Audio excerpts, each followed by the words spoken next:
Assalamualaikum warahmatullahi wabarakatuh. Di sini kami akan mempresentasikan tugas mata kuliah Teknologi Minyak Atsiri dengan materi sumber minyak atsiri yang berasal dari bunga mawar.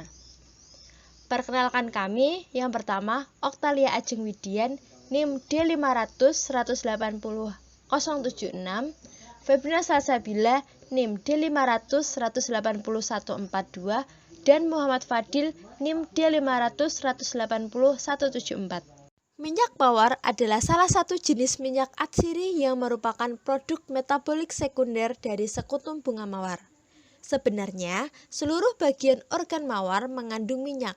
Namun, jaringan yang paling banyak menghasilkan minyak atsiri adalah daun dan bunga dengan konsentrasi terbesar pada mahkota bunga. Untuk memproduksi minyak mawar berkualitas tinggi, dibutuhkan bahan baku yang cukup banyak. Untuk menghasilkan 1 gram minyak atsiri mawar murni, diperlukan sekitar 2000 kuntum bunga mawar, sehingga harga minyak atsiri murni sangat mahal. Dan adapun manfaat minyak atsiri bunga mawar, pertama, minyak atsiri mawar yang diekstrak dari bahan mahkota bunga berfungsi menjaga kelembaban kulit dan membantu menyamarkan kerutan pada kulit.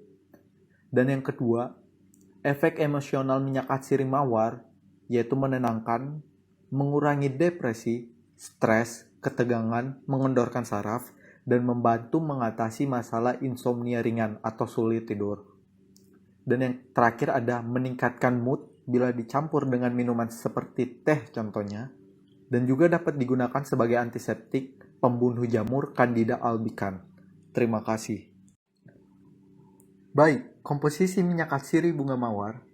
Yang pertama itu ada tanin, yang kedua ada geraniol. Geraniol ini kadar di dalam minyak atsiri bunga mawar 15-25%. Terus yang ketiga ada nerol, keempat ada citronellol, di mana citronellol ini kadarnya yang paling banyak sekitar 30-35%. Yang kelima ada asam geranik, yang keenam ada terpen, 7 flavonoid, 8 pektin, 9 polifenol, 10 vanilin, 11 karotenoid, 12 tearopten, 13 ada farnesol, 14 ada eugenol, 15 ada feniltilalkohol, 16 ada vitamin B, C, E, dan K, dan yang terakhir ada nonadiken yang kadarnya 10-20%. Berikut ini ialah cara budidaya penanaman bunga mawar. Yang pertama ialah pembibitan. Dalam pembibitan terdiri dari beberapa tahap. Untuk yang pertama, persyaratan benih. Supaya biji tumbuh dengan baik, pilih biji yang sehat dengan memasukkan ke dalam air atau yang baik akan tenggelam, yang mengapung dibuang. Yang kedua, penyiapan benih. Tahap-tahap penyiapan benih tanaman dari biji. Untuk tahap yang pertama ialah pemilihan buah. Pilih buah mawar dari tanaman induk yang sudah produktif, berbunga, dan jenis unggul sesuai keinginan. Dan petik buah mawar terpilih yang sudah matang atau masak di pohon. Yang kedua, perlakuan after ripening. Dalam perlakuan after ripening terdiri dari beberapa tahap. Untuk yang pertama, siapkan media semai berupa tanah berhumus dan berpasir 1:1. Yang kedua, masukkan media ke dalam bak persemaian digunakan untuk tempat semai. Yang ketiga, siram media semai dengan air bersih hingga cukup basah atau lembab. Yang keempat, tanamkan buah mawar satu persatu ke dalam media semai hingga cukup terkubur sedalam 0,51 sampai 1 cm. Yang kelima, biarkan buah mawar hingga kulitnya luarnya membusuk pada kondisi media yang lembab dan suhu udaranya sekitar 5 derajat Celcius. Waktu yang diperlukan pada after ripening berkisar antara 50-270 hari tergantung jenis mawar. Selanjutnya yang ketiga, teknik penyamaian benih. Dalam teknik penyamaian benih terdiri dari beberapa tahap. Untuk yang pertama, ambil biji-biji mawar dari buah yang telah membusuk dalam media semai. Yang kedua, pilih biji-biji mawar yang baik, yang bernas, yang tenggelam bila dimasukkan ke dalam air. Yang ketiga, cuci biji mawar dengan air bersih. Yang keempat, tiriskan biji-biji mawar terpilih di tempat teduh untuk segera disemaikan pada bak persemaian. Yang kelima, semaikan biji mawar secara merata menurut barisan pada jarak antar sampai baris 5-10 cm. Biji akan berkecambah pada umur 4 minggu setelah semai.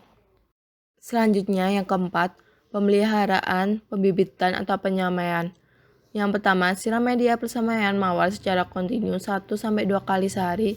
Yang kedua, sapih bibit mawar yang sudah cukup besar ke dalam polybag kecil yang sudah diisi media campuran tanah, pasir, dan pupuk organik. Untuk yang kelima, pemindahan bibit. Pindahkan tanam bibit mawar yang sudah berumur 22 bulan ke kebun atau tempat penanaman yang tetap atau permanen. Yang selanjutnya, pengolahan media tanam. Tempat penanaman mawar dapat dilakukan di lahan kebun, taman, dan dalam pot. Tata cara penyiapan lahan untuk kebun mawar agak berbeda dengan pot atau polybag. Untuk yang pertama ialah persiapan. Untuk tahap pertama, penyiapan lahan kebun atau taman. Lahan untuk kebun atau taman mawar dipilih tanah gembur, subur, dan mendapat sinar matahari langsung atau terbuka. Yang kedua, bersihkan lokasi kebun dari rumput liar atau batu kerikil. Untuk tahap yang kedua, penyiapan media dalam pot. Siapkan media tanam berupa tanah subur, pupuk organik seperti pupuk kandang, kompos, super TW+, dan pasir. Komposisi media campuran tanah, pupuk kandang, kompos, dan pasir 1:1:1. Campuran tanah dengan super TW+ perbandingan 6:1. Sediakan pot yang ukurannya disesuaikan dengan besar kelincinya tanaman mawar. Pot yang paling baik adalah pot yang terbuat dari bahan tanah dan tidak cat. Selanjutnya, siapkan bahan-bahan penunjang lainnya seperti pecahan bata merah atau genteng atau arang. Bahan tersebut dapat berfungsi sebagai pengisap kelebihan air atau dryness dan memudahkan sewaktu pemindahan tanaman ke pot atau tempat tanam yang baru. Selanjutnya, tahap ketiga, pengisian media tanam ke dalam pot. Dasar pot dilubangi untuk kelebihan air, basahi pot dengan air hingga cukup basah, isikan pecahan bata merah atau genting atau arang pada dasar pot setebal 1 cm sampai sepertiga bagian pot. Lubang pembuangan air di dasar pot jangan tersumbat. Isikan serasah atau humus secara merata setebal 1 cm di atas lapisan bata merah atau genting. Isikan media tanam campuran tanah, pasir, dan pupuk kandang atau kompos 1:1:1 atau campuran tanah dengan pupuk organik seperti W+ 6:1. Ditambah sedikit abu dapur. Pengisian media sampai 90% penuh atau 0,5 sampai 1 cm di bawah batas permukaan pot sebelah atas. Pot siap ditanami bibit atau tanaman mawar. Tahap yang kedua ialah pembukaan lahan. Untuk yang pertama, tanah dicangkul atau dibajak sedalam 30 cm hingga gembur. Yang kedua, biarkan tanah dikering anginkan selama 15-30 hari agar matang dan bebas dari gas-gas beracun. Untuk tahap yang ketiga, pembentukan bendengan. Buat bendengan-bendengan dengan ukuran lebar 100-120 cm, tinggi 30 cm, jarak antar bendengan 30-40 cm, dan panjangnya tergantung keadaan lahan. Bila akan dirancang taman mawar yang asimetris, maka penyiapan lahannya dibuat bentuk-bentuk yang diinginkan. Misalnya lingkaran atau bulat atau guludan-guludan yang serasi dengan lingkungan sekitarnya. Untuk tahap yang keempat, pemupukan. Pupuk organik seperti pupuk kandang atau kompos 20-30 ton per hektar atau super TW+, 4-5 ton per hektar, diberikan secara disebar dan dicampur merata bersama tanah sambil merapikan lahan atau bendengan. Pemberian pupuk organik dengan dimasukkan atau diisikan ke dalam lubang tanam rata-rata 1-2 kg per tanaman. Selanjutnya ialah teknik penanaman. Yang pertama, penentuan pola tanaman. Buat lubang tanam pada jarak 60x60 cm atau 70x70 cm tergantung jenis mawar dan kesuburan tanahnya. Yang kedua, pembuatan lubang tanam. Untuk membuat lubang diperlukan sekop melengkung supaya diperoleh lubang berbentuk silindris. Ukuran lubang 45x45x45 cm. Kedalaman yang baik yaitu bila tanaman diletakkan ke dalam lubang. Kedudukan bagian percabangan utama atau bat anion letaknya sejajar dengan permukaan tanah Akar mawar tidak dapat menembus tanah terlalu dalam, maka tidak perlu mencakul tanah terlalu dalam, cukup 45-55 cm. Pada saat membuat lubang, tanah diperlukan topsoil, subsoil dikumpulkan terpisah, karena akan digunakan untuk menutup lubang kembali. Bila daerah itu tertutup rumput, harus diambil dalam bentuk lempengan-lempengan dan diletakkan di tempat teduh untuk digunakan sebagai pupuk. Dengan memasukkannya ke dalam lubang, lempengan rumput diletakkan terbalik, topsoil dicampur dengan bahan organik seperti kompos, pupuk hijau, dan pupuk kandang dan sebagainya. Perbandingan 4 bagian tanah dan 1 bagian bahan organik. Lubang ditimbuni subsoil dicampur dengan bahan organik dalam jumlah yang lebih banyak daripada campuran untuk topsoil. Dan fosfat dapat juga dipakai tepung tulang sebanyak 20%. Jumlah superfosfat 1,5 sampai 2 kg per 10 meter persegi tanah. Tepung tulang 1,5 sampai 3 kg per 10 meter persegi. Lubang diisi topsoil dan bahan organik sampai membentuk gundukan. Untuk yang ketiga ialah cara penanaman. Buat bendengan-bendengan dengan ukuran lebar 100-120 cm dengan tinggi 30 cm. Jarak antar bendengan 30-40 cm dan panjangnya tergantung keadaan lahan. Bila akan dirancang taman mawar yang asimetris, maka penyiapan lahannya dibuat bentuk-bentuk yang diinginkan. Misalnya lingkaran atau bulat atau guludan-guludan yang serasi dengan lingkungan sekitarnya. Untuk yang keempat, pemupukan.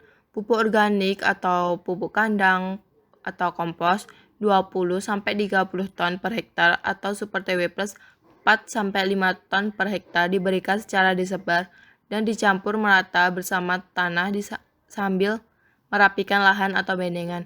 Pemberian pupuk organik dengan memasukkan atau diisikan ke dalam lubang tanam rata-rata 1-2 kg per tanaman. Pemberian pupuk sebaiknya pada saat sebelum berbunga, sedang berbunga, dan setelah kuntum bunga layu. Cara pemberian pupuk dengan ditampur dalam parit-parit kecil dan dangkal di antara barisan tanaman atau di sekeliling tajuk tanaman. Kemudian ditutup dengan tanah tipis dan segera disiram hingga cukup basah. Untuk yang kelima ialah pengairan dan penyiraman. Pengairan dan penyiraman dilakukan yang pertama pada fase awal pertumbuhan sekitar umur 1-2 bulan setelah tanam. Dilakukan secara kontinu tiap hari 1-2 kali. Pengairan berikutnya berangsur-angsur dikurangi atau tergantung keadaan cuaca dan jenis tanah atau media. Yang kedua, waktu pemberian air yang baik pada pagi dan sore hari saat suhu udara dan penguapan air dari tanah tidak terlalu tinggi. Yang ketiga, cara pengairan adalah dengan disiram secara merata menggunakan alat batu emprat atau gembor. Cara produksi minyak atsiri bunga mawar dapat dibedakan menjadi 3 jenis, yaitu dengan ekstraksi dengan pelarut, ekstraksi dengan lemak dingin, dan ekstraksi dengan lemak panas. Ekstraksi sendiri adalah suatu proses pemisahan suatu zat berdasarkan perbedaan kelarutannya terhadap dua cairan tidak saling larut yang berbeda.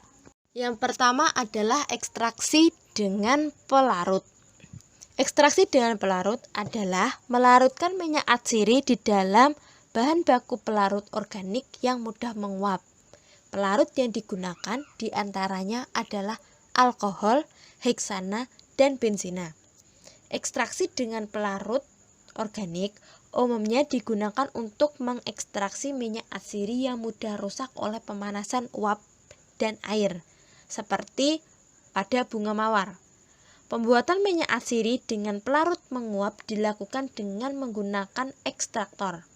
Ekstraktor yang digunakan untuk mengekstraksi minyak atsiri dari bunga terdiri dari tabung ekstraktor berputar dan tabung evaporasi.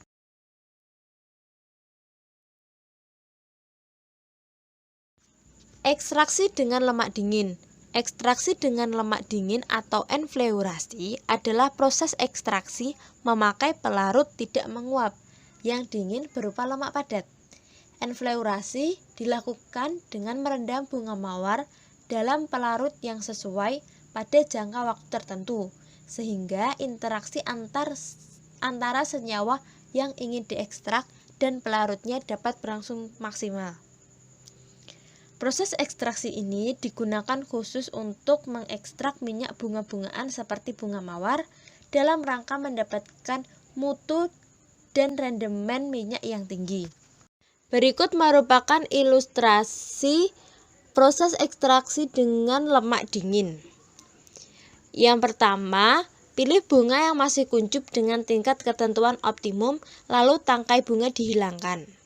Selanjutnya, oleskan lemak yang akan digunakan sebagai adsorben pada lempeng kaca setebal 1-2 cm. Agar diperoleh luas bidang permukaan yang lebih besar untuk penyerapan, lapisan lemak hendaknya diberi beberapa goresan.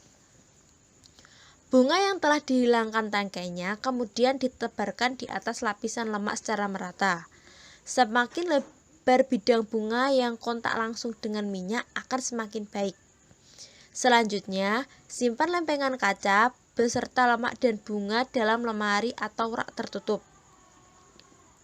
Setelah 24 jam, bunga lama dapat diganti dengan bunga baru. Penggantian bunga perlu dilakukan secara berhati-hati agar lemak yang terbawa sedikit mungkin. Penggantian bunga perlu dilakukan berulang-ulang sampai diperoleh minyak berkomponen kimia tinggi, yang dicirikan dengan terciumnya aroma kuat. Lemak yang mengandung minyak disebut pomade. Pomade yang telah mengandung minyak bunga selanjutnya diangkat dari lapisan kaca dan ditampung dalam wadah, dan dicampur dengan alkohol panas sampai larut dan diaduk agar homogen. Selanjutnya, simpan larutan pada suhu dingin -5 derajat agar lemak membeku dan mudah dipisahkan. Pemisahan lemak dilakukan dengan pemerasan dan penyaringan sampai larutan bebas lemak. Selanjutnya, larutan yang mengandung minyak dievaporasi pada suhu rendah sampai diperoleh absolut. Ekstraksi dengan lemak panas. Ekstraksi dengan lemak panas atau maserasi dilakukan dengan cara merendam. Metode ini dapat menghasilkan ekstrak dalam jumlah besar serta terhindar dari perubahan kimia senyawa-senyawa tertentu karena pemanasan. Metode pembuatan minyak dengan lemak panas tidak jauh berbeda dengan metode pembuatan dengan lemak dingin. Yang membedakannya adalah terletak pada awal proses, yaitu menggunakan lemak panas. Berikut merupakan ilustrasi proses ekstraksi dengan pelarut. Yang pertama adalah memasukkan bahan baku berupa bunga mawar dan pelarut volatil ke dalam ekstraktor. Kemudian, putar ekstraktor selama 20-60 menit. Pelarut akan berpenetrasi ke dalam jaringan bahan baku dan melarutkan minyak serta bahan non-volatil. Selanjutnya, dilakukan pemisahan antara hasil ekstraksi dari ampas. Larutan hasil ekstraksi kemudian didistilasi dalam evaporator vakum pada suhu rendah yaitu 45 derajat Celcius. Pelarut akan menguap dan meninggalkan larutan dan menghasilkan konstrat yang merupakan larutan semi padat berwarna merah kecoklatan. Konstrat diaduk dan dilarutkan dalam alkohol hangat. Larutan konstrat didinginkan pada suhu -5 derajat Celcius hingga mengendap berbentuk lilin. Endapan lilin selanjutnya diperas dan disaring hingga keluar larutan jernih. Larutan jernih hasil pemerasan selanjutnya didistilasi ulang untuk memisahkan minyak dengan alkohol yang mengikatnya. Yang terakhir, distilasi dilakukan dalam kondisi vakum dan pada suhu rendah 45 derajat Celcius hingga diperoleh larutan kental yang disebut absolut atau larutan minyak atsiri.